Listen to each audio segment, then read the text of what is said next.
Halo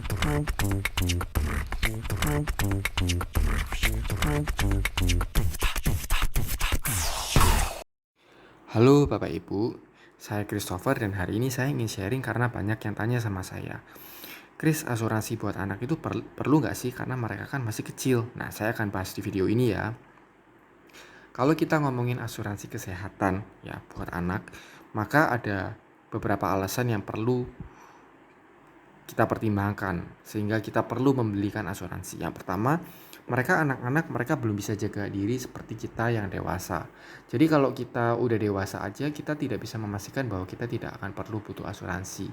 Karena ada hal-hal yang di luar kontrol kita, yaitu sakit atau kecelakaan. Apalagi kalau anak-anak, mereka mungkin tidak bisa mengontrol seperti kita. Jadi dengan kita memberikan mereka asuransi proteksi kesehatan, kita bisa memastikan bahwa mereka akan selalu bisa ditangani oleh dokter yang terbaik tanpa kita sebagai orang tua bingung terhadap biayanya, khawatir terhadap biayanya, seperti itu. Yang kedua, kita bisa memastikan mereka ditangani dengan baik tanpa kita bingung dengan biayanya. Jadi alasan yang kedua adalah untuk melindungi cash flow keluarga atau tabungan keluarga. Karena kalau kita ngomongin kebutuhan rumah tangga kan nggak hanya soal anak ya, dan kebutuhan anak itu banyak. Ada yang buat sekolah, ada yang buat makannya mereka, uang jajan mereka, belum lagi kebutuhan lain-lain. Jadi kalau kita nggak bijak-bijak menggunakan insurance, yang sebetulnya kalau mereka untuk anak-anak itu preminya pasti relatif murah karena usianya masih muda, maka kita nanti suatu saat jika ada risiko, maka terpaksa yang kita korbankan adalah uang sehari-hari, dan itu sayang sekali. Dan yang ketiga, Prudential sebetulnya sudah bekerja sama dengan rumah sakit yang bagus loh di Indonesia, dan bahkan di beberapa kota tertentu kita sudah bekerja sama dengan rumah sakit dan ibu dan anak juga.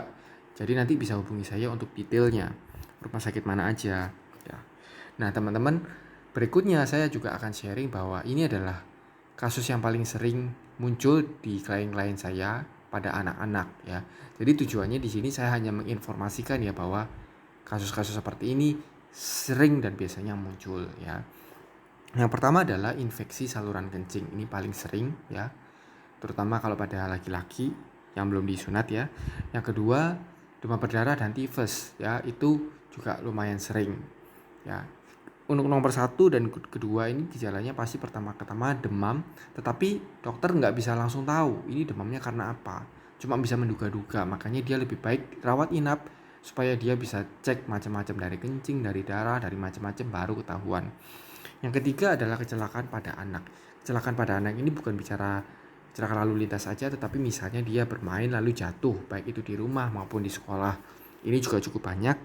Yang keempat, kasusnya usus buntu ya, itu di usia tertentu juga banyak. Dan baru yang kelima adalah case-case yang lain di luar ini ya. Contoh ada yang ya case-case lain ya, banyak juga yang demam tapi bukan karena DB, karena macam-macam. Jadi kalau kita beliin asuransi buat anak itu sebetulnya ada dua hal yang kita lindungin. Yang pertama adalah anak kita ya, supaya kita memastikan bahwa dia akan selalu ditangani oleh dokter yang terbaik. Yang kedua adalah cash flow keluarga kita sebagai orang tua, supaya kita nggak perlu bingung nanti kalau suatu saat ada pengeluaran yang tidak terduga ya. Dan saya selalu bilang bahwa beli asuransi itu, beli proteksi itu seperti kita ban serep di mobil. Kita tidak pernah berharap dipakai, tetapi harus ada agar perjalanan kita aman dan nyaman.